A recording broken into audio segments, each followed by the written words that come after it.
mengerjakan amalan-amalan saleh. Wa yubashshiral mu'minina alladhina ya'maluna as-salihati anna lahum ajran hasana. Anna lahum, bahwasanya bagi mereka ajran hasana, balasan yang baik. Apakah balasan yang baik? Syurga daripada Allah. Inilah khabar gembira daripada Allah kepada orang yang apabila hidup di atas muka bumi, Allah memilih untuk beriman dan membuktikan iman mereka kepada Allah dengan melakukan amalan saleh. Ni Allah sebut ni, dengan melakukan amalan saleh. Bukti kita beriman dengan Allah ialah kita melakukan amalan saleh. Bukan saja kita buat amalan saleh, kita cinta kepada melakukan amalan saleh.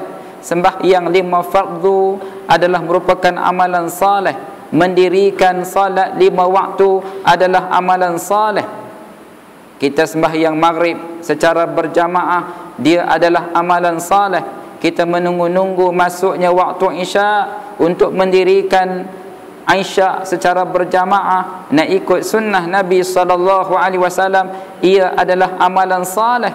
Mencintai amalan saleh, memperelokkan amalan saleh, mencantikkan apa yang difardukan oleh Allah Subhanahu wa taala, itu yang dikatakan amalan saleh, dan mengiringinya dengan yang sunat. Yang dikatakan amalan saleh itu ialah menyempurnakan apa yang difardukan oleh Allah.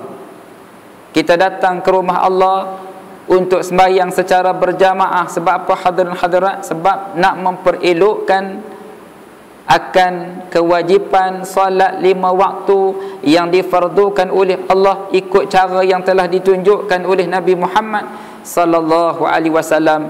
Kemudian kita iring dengan sembahyang yang sunat. Dia amalan soleh tu ialah memperelokkan, menyempurnakan yang fardu dan mengiringi dengan yang sunat. Itu yang dikatakan amalan soleh. Wa yubashshiral mu'minina alladhina ya'maluna as-salihati anna lahum, bahwasanya bagi mereka itu, mereka yang mana?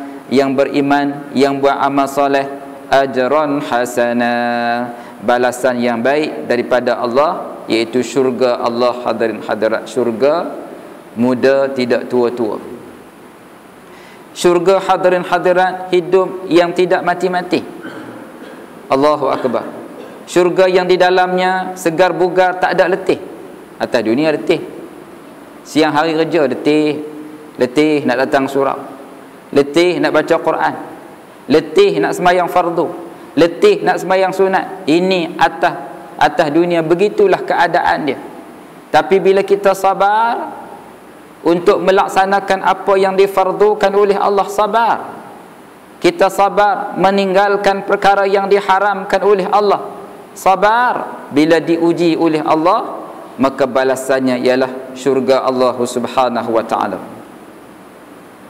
Hadirin hadirat yang dirahmati Allah, itu di antara ayat dalam 10 yang pertama daripada surah Al-Kahfi, ataupun 10 yang akhir daripada surah Al-Kahfi. Di hujung tu kita akan jumpa ayat ni, hak kita baca malam ni. Allahumma salli ala Muhammad.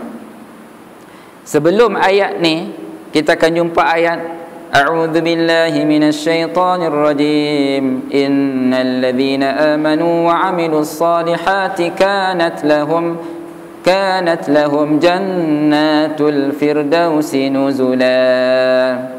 Nak masuk syurga tak hadirin hadirat? Nak masuk? Sudah tentu nak masuk. Semua orang nak masuk ke? Semua orang nak masuk. Yang semayang pun nak masuk, yang tak semayang pun nak masuk, yang dah semayang maghrib pun nak masuk, yang tak semayang maghrib pun nak masuk. Semua orang nak masuk. Allah sebut siap-siap dalam surah Al-Kahfi kalau nak masuk. Innal ladzina amanu wa 'amilus salihat. Ada 2 kan Allah sebut. Innal ladzina amanu wa 'amilus shalihat, sesungguhnya segala orang yang amanu, beriman mereka itu, wa 'amilus shalihat, telah beriman mereka itu dan telah buat amalan saleh. Allah sebut